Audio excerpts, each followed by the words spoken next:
안녕하십니까. 오늘은 2022년 10월 12일 수요일입니다. 오늘의 말씀의 제목은 믿음으로 살아가는 자 되십시오입니다.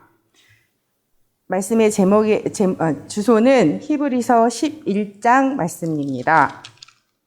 11장 말씀은 믿음이라는 말씀으로 말씀을 주시고 계시는데요.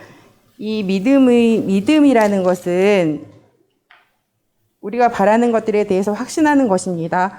또한 보이지는 않지만 그것이 사실임을 아는 것입니다.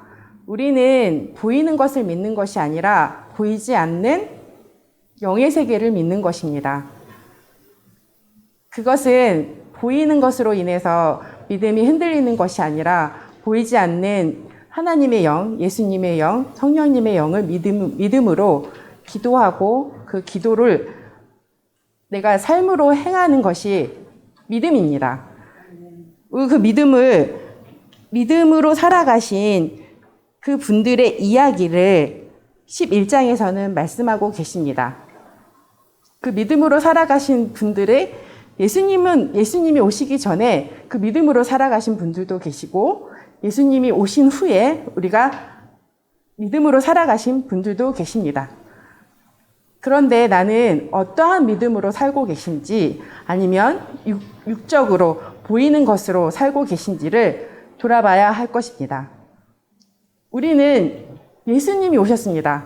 예수님께서 우리에게 성령님을 주시고 성령님으로 말씀을 깨닫고 살아갈 수 있는 우리가 될 수 있도록 하여 주셨습니다. 그것은 정말 기쁜 일이고 감사한 일입니다. 우리가 예수님을 알 수 있다는 것은 말씀을 통하여 그리고 성령님을 통하여 내 생각과 내 마음으로 기도함으로 말씀을 읽음으로 말씀을 전함으로 우리는 그 믿음으로 살 수 있습니다. 우리는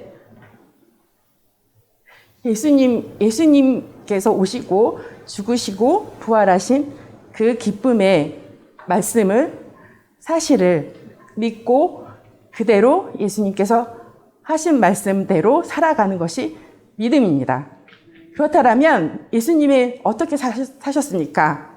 예수님께서는 병든 자를 고쳐주시고 하나님을 모르는 자들에게 말씀으로 가르쳐 주시고 사랑으로 보여주셨습니다. 그대로 우리가 살았을 때 예수님의 마음을 알고 예수님께 감사와 기쁨을 전해드릴 수 있는 삶을 살아갈 수 있을 것입니다. 그래서 우리는 가정에서 그리고 만나는 사람에게 믿음의 조상이 되어야 할 것입니다.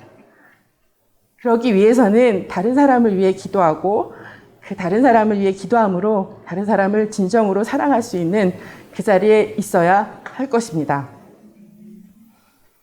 저는 우리 가정에서 믿음의 조상이 되고 우리 자녀들에게 믿음의 부모가 되기를 원하면서 예배드리고 기도하고 사람들을 만나고 있습니다. 그러나 열매가 없으면 그것에 믿음의 조상이 될 수 없습니다. 그 열매는 내가 다른 사람을 사랑함으로 다른 사람이 또 다른 사람을 사랑할 수 있는 그 길을 갈 수 있도록 이끌어주는 것입니다. 그러기 위해서는 내 생각과 내 판단과 내 모든 것들을 버리고 예수님께서 어떻게 하셨을까라는 생각하는 사람이 되어서 믿는 조상이 될 수 있는, 믿는 부모가 될 수 있는 그 길로 가야 하는 것입니다.